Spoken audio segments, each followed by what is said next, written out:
ನಮಸ್ಕಾರ ಸ್ನೇಹಿತರೆ. ಇವತ್ತು ನಾನು ಹೇಳಲಿರುವ ಘಟನೆ ನಿಜವಾಗಿಯೂ ನಡೆದಿರುವ ಒಂದು ನೈಜ ಕತೆ. ಈ ಕಥೆಯ ಕೊನೆಯಲ್ಲಿ ಹೊರಬಂದ ಸತ್ಯ ಕೇಳಿದರೆ ನೀವೇ ಶಾಕ್ ಆಗ್ತೀರಾ.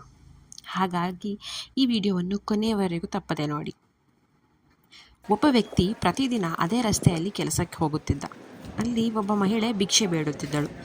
ಆದರೆ ಒಂದು ದಿನ ಅವನಿಗೆ ಒಂದು ವಿಚಿತ್ರ ಸಂಗತಿ ಗಮನಕ್ಕೆ ಬಂತು. ಅದೇನೆಂದರೆ, ಆ ಮಹಿಳೆಯ ಜೊತೆ ಇದ್ದ ಮಗು ಪ್ರತಿದಿನ ಬದಲಾಗುತ್ತಿತ್ತು. ಆಶ್ಚರ್ಯ ಅಲ್ವಾ?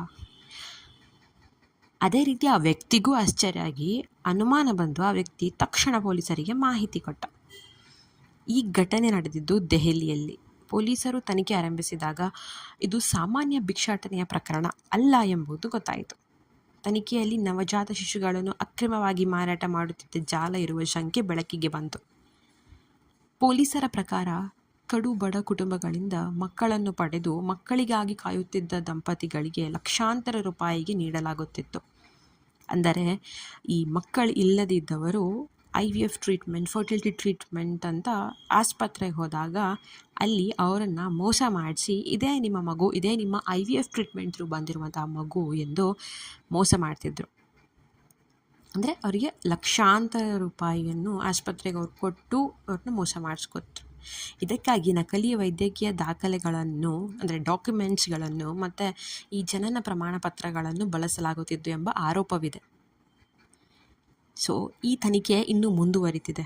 ಇದು ಒಂದು ಸಣ್ಣ ಭಿಕ್ಷಾಟನೆಯ ಪ್ರಕರಣ ಅಲ್ಲ ಎಂಬುದು ಪೊಲೀಸರಿಗೆ ಅರ್ಥವಾಗಿದೆ. ಇದರ ಹಿಂದೆ ಇನ್ನೂ ತುಂಬ ಜನರ ಕೈವಾಡ ಇದೆ ಎಂದು ಪೊಲೀಸರು ಅನುಮಾನ ವ್ಯಕ್ತಪಡಿಸಿದ್ದಾರೆ.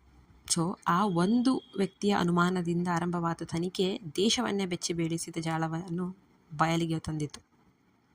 ಈ ಪ್ರಕರಣದಲ್ಲಿ ಹಲವರನ್ನು ಬಂಧಿಸಲಾಗಿದೆ. ಅದೇ ರೀತಿ ಕೆಲವು ಶಿಶುಗಳನ್ನು ಕೂಡ ರಕ್ಷಿಸಲಾಗಿದೆ. ಈ ಮಾಹಿತಿ ಪೊಲೀಸ್ ತನಿಖೆ ಮತ್ತು ಮಾಧ್ಯಮ ವರದಿಗಳನ್ನು ಆಧರಿಸಿದೆ.